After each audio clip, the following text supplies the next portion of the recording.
Alright guys, what is going on? Welcome back to the channel. I know it's been a little while, or not a little while for you, but it's been a little while for me. I've been on vacation. I know I sound stuffy. I got really bad allergies over the week. But today we're going to be working on the lawnmower again. And we're going to be doing some big things. We're not going to be driving it yet.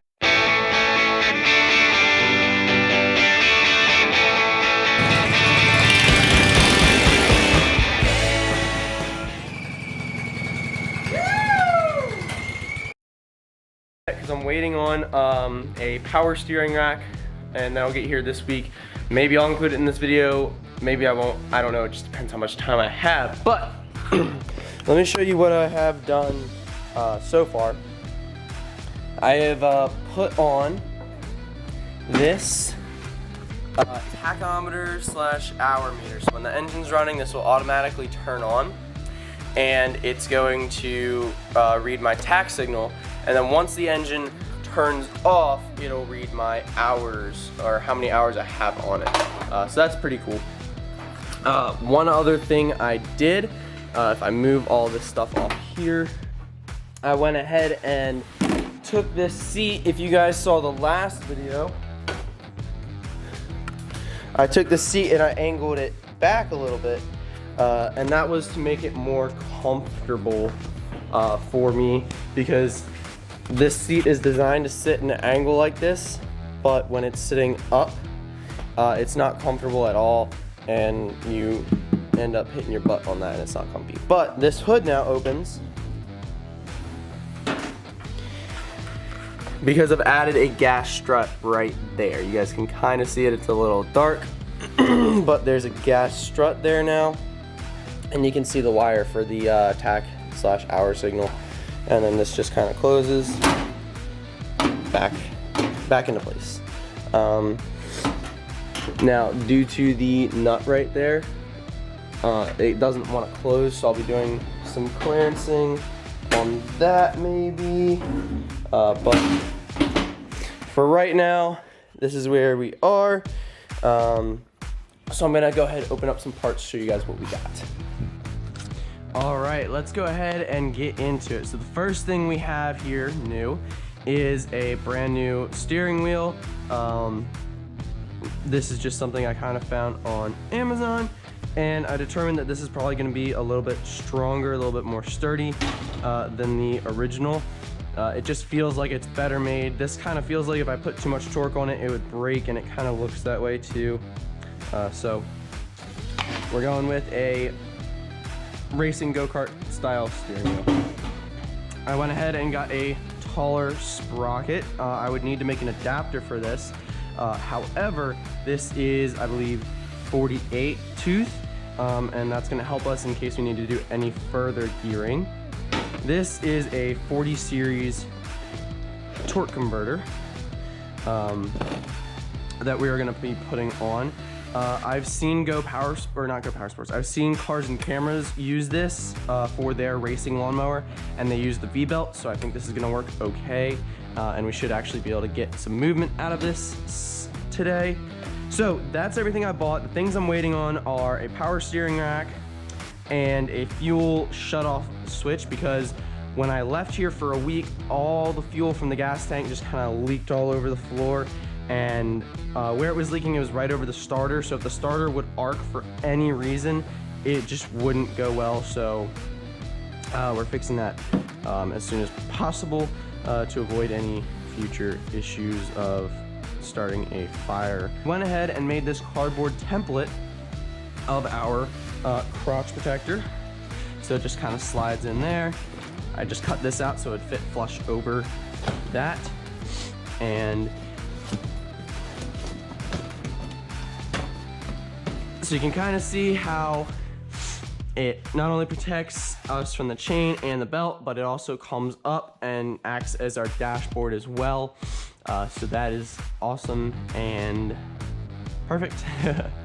And I'm very excited about that.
knock me.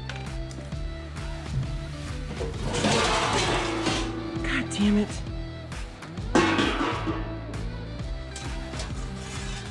Right into the...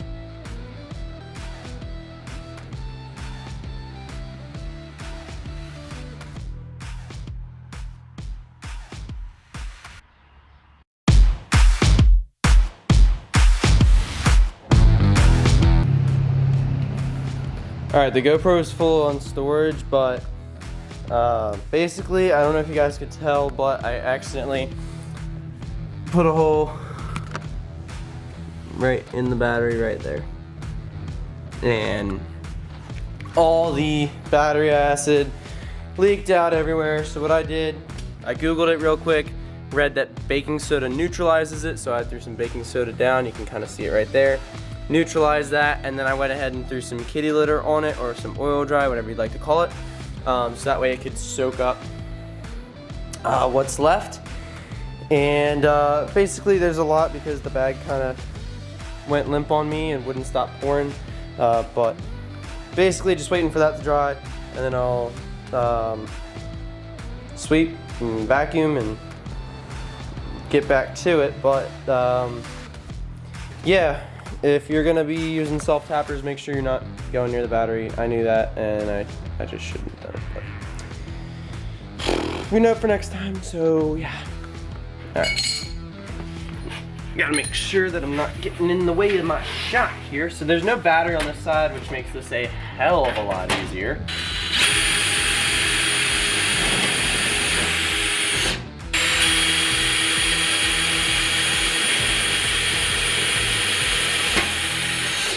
Okay, so I'm gonna bend this to fit underneath of that right there.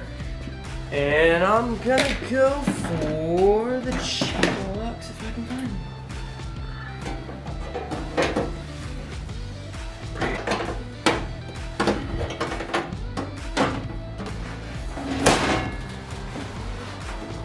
Nice. I know the fitment is not the best, I know.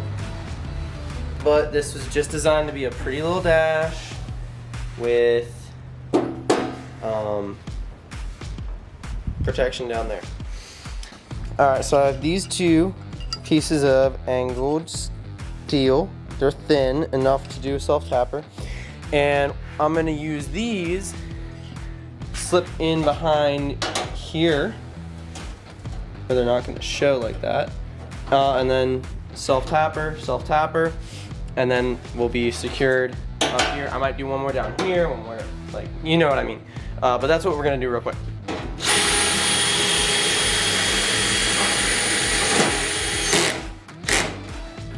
All right, guys, so it's now later in the day, as you can see. Oh, look, there's my truck. Ooh, I missed you. Anyway, so it's later in the day. I just got home from work. I got the diamond plate all in. It looks fabulous. I also got the kill switch wired in, as well as the push to start button wired in, or not wired in, but hard mounted. And I also went ahead and put these bolts in here, and they're going to be essentially what makes the hood open or stay closed when we're on the track. So when I get a little bit more money for hood pins, I'll probably legitimize that, but that's what we got done so far. And guys, she's looking good. Can we get a montage real quick?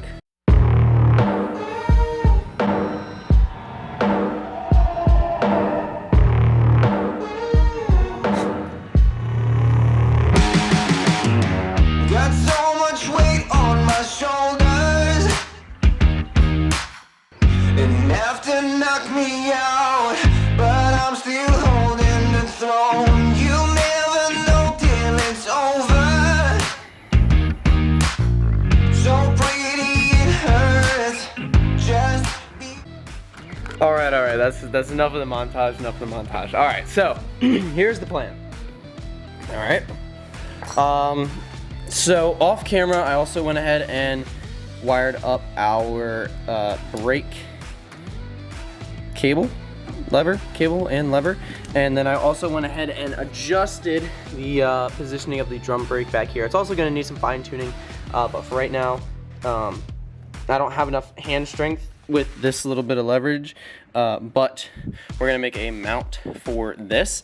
And that's why you see this bent piece of pipe here. This bent piece of pipe has some marks on it that we're gonna be using to notch, weld this about here, and then that will allow us to dip that piece of heim joint into that lip. I have it marked here to cut this down, and then that will weld in there, making our brake handle bolt here, and then we'll have kind of a launch lever, which actually let's just show you.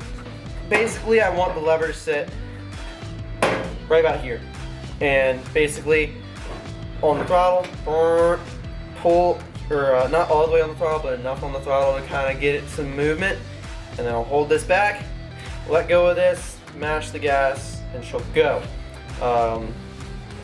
And also it'll be like a little fun handle. I'll have to see how tight this is, because if it's too tight, I'm gonna need to make a extended piece to help me actually like grab it and get some leverage on it. But in order to do that, I need to get this whole thing welded up, and if I don't like it, I can always just cut it off right back here where it's gonna weld, and it'll be like it was never even there. I'm also taking into account that I'm eventually gonna be putting fenders on this. That is being accounted for, don't you guys worry. But basically, I want more than just the front brakes, because even though front brakes are pretty reliable and you use them in 80% of braking, it's nice to just have a little bit of extra, and it's also more like a fail-safe. So that's going to be the goal, and I did go ahead and order up a new battery. It's actually a little bit smaller than the original, and it's an ATV battery instead of a full-size lawnmower battery. So that's going to help us out with compactness and a lot of other things. And I also went ahead and ordered some new front shocks. I don't know if I told you guys this already, but there's some serious camber on this thing. So I went ahead and ordered some nitrogen shocks. So hopefully we will see a little bit of 90 degrees in the wheel. I don't know how to say it, but the shocks spring rate is 110 kilograms, which is around 200. It's like 240 something pounds, which means up front the total spring rate will be 400, close to 450 pounds, which closer to like high 400s. Which should be plenty to do what we need to do. Anyway, let's go ahead, get this cut, get this welded in, and keep rolling from there.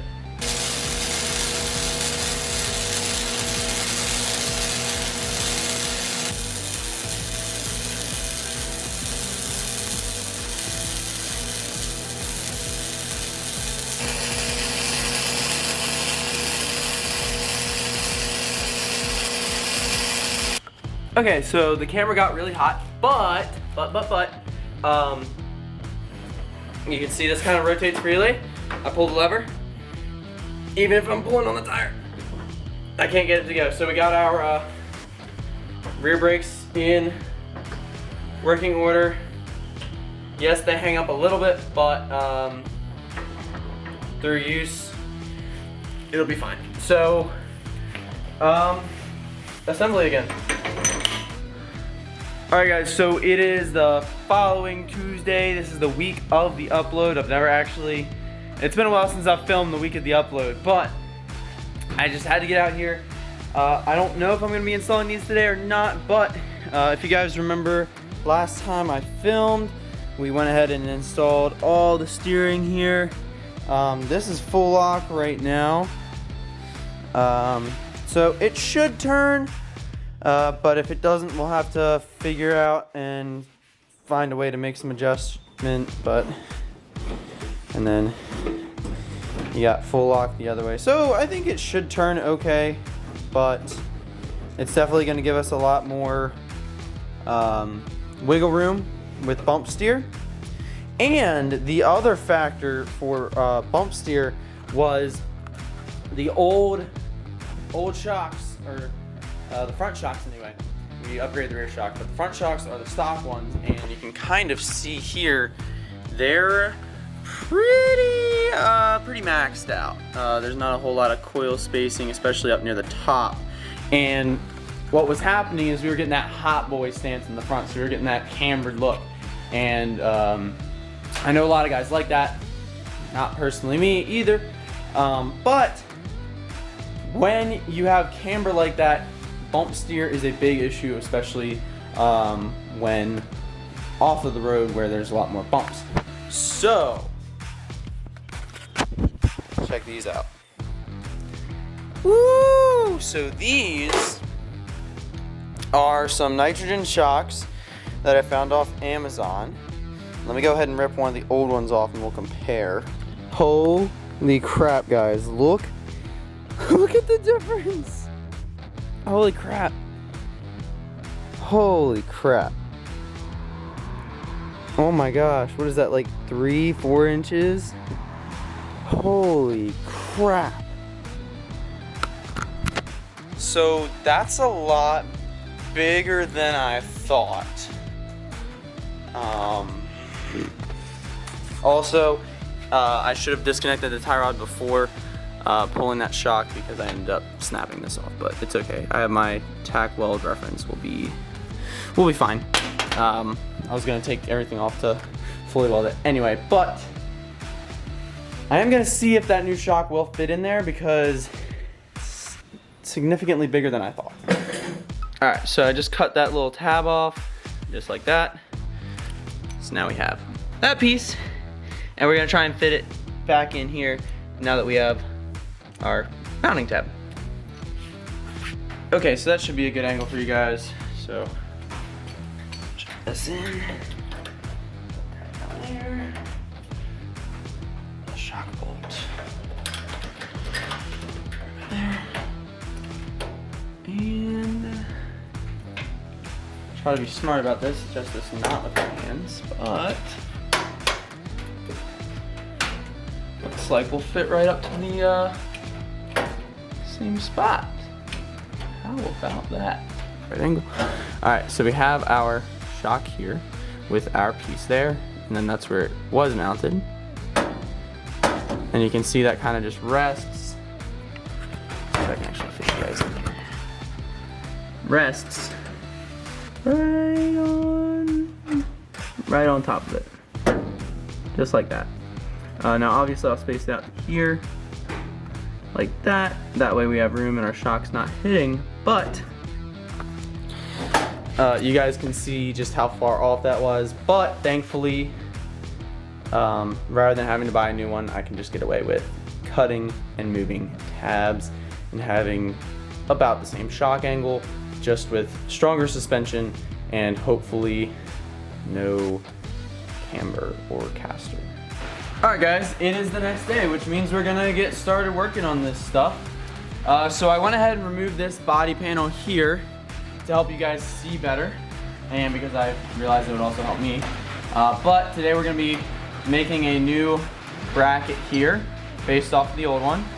Hopefully we have steel that's thick, just as thick as that. We might. And then we're going to stick it on there, like about there. Weld it up and call it a day. But first things first, I'm actually gonna flip this over real quick, the bracket that is, because we might be able to reuse it, because you can see that one side, not necessarily ideal. Let me get closer. So you can see how it's kind of thin on one side, but on this side it looks pretty good. So we're gonna flip this over. That way when it's bearing weight, it's actually on the side that can handle it. And we're gonna just see how we clear.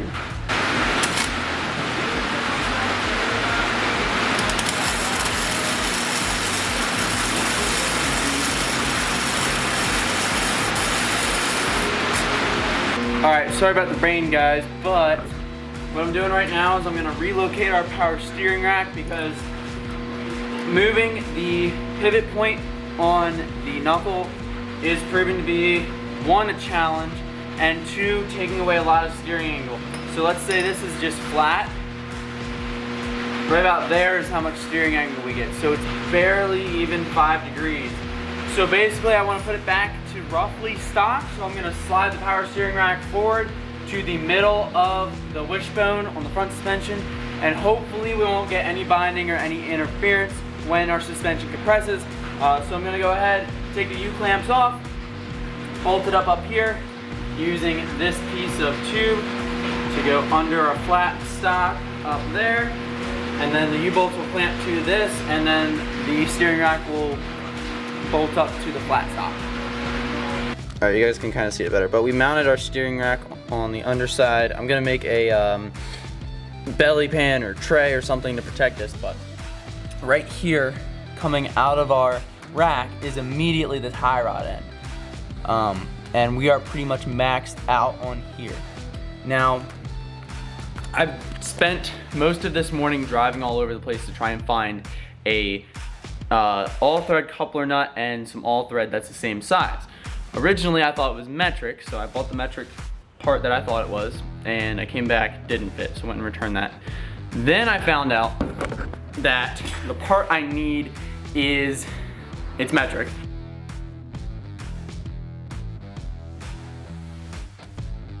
And it's a strange size that no hardware store around here carries. I checked just about every single hardware store. I called Tractor Supply up in PA for reference for you guys in Maryland. I tried places down in Annapolis. I've tried places all over the state, and nobody has this size. So I had to online order it, and unfortunately, it's not going to get here till next week, which means this video is going to be late, like really late. And I apologize for that. I know my videos have consistently been late, and I'm trying to do better, and once this part comes in, it's going to be better, I promise you. But for right now, we are being held at the mercy of the mailman and Amazon shipment. So, yeah, I'm gonna leave the video here, and I'll pick it back up when we get the necessary parts in, so. Alright guys, so now I have time to put the parts on. The parts came in yesterday, but I decided yesterday off camera that I was going to try and give it a test drive with the front wheels on these roller plates.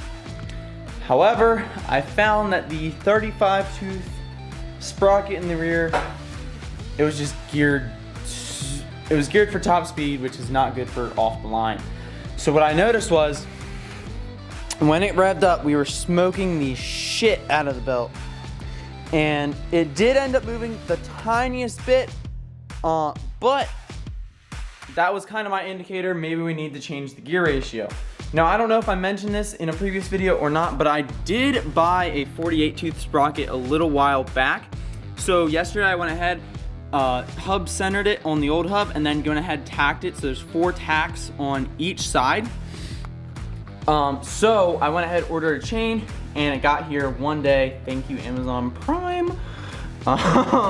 So I'm gonna go ahead, throw this chain on, and since I have a little bit more time today, I'm actually gonna go ahead and do the tie rods as well, and then fingers crossed, we'll actually be able to test drive this for realsies. All right, so the steering's still not dialed in where I want it. But what I'm gonna do, I'm just gonna try to roll until the wheels are no longer straight under its own power, because I determined that it was a lot harder to push the weight of the vehicle while it was on the dollies. So we're gonna give it a go, see what happens.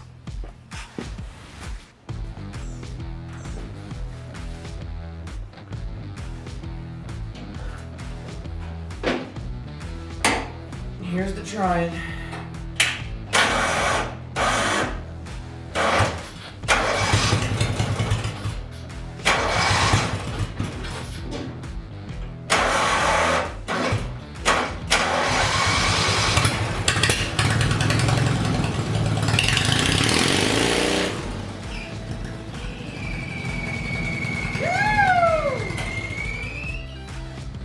All right. So we know that she moves. This belt might be a little too small and that's why it's squealing, but she moves. So, we moved like a good 2 feet this time.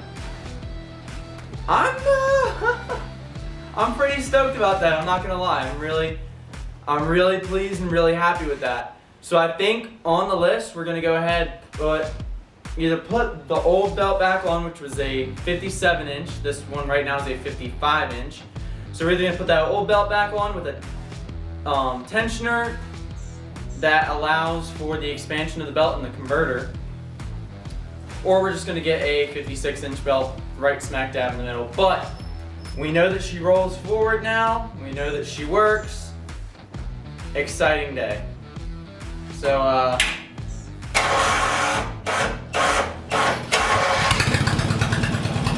new belt, definitely. Let's do it one more time.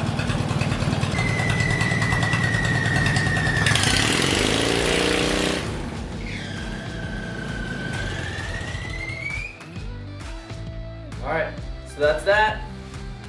The belt is not terribly happy. And I do have our tachometer working now. It said, I believe it said we were at like 3,600 RPM that time.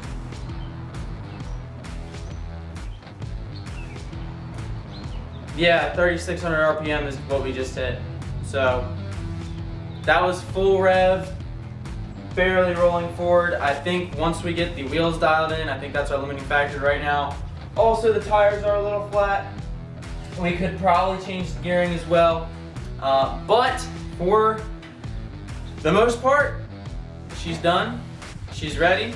And we just need to do some steering stuff and she's good. So I call that a win, guys. All right. I know this video is late. I'm sorry about that. But let me make sure my face is in frame before I keep talking. Alright guys, I know this video is late. I do apologize for that, but thank you for watching to the end if you made it this far. The lawnmower has rolled on its own twice now, which is more to say than the first test drive for sure. So over the next couple weeks, either on or off camera, I'm gonna go ahead and get this thing dialed in. I have a couple ideas for the belt slip issue that I'm going to price up, see which is the most cost effective and the one that I know is going to work better. And we're just gonna keep moving along. So I hope you guys enjoyed the video. Please remember to like, comment, subscribe, share with your friends, and I will see you in the next one. Peace out, God bless.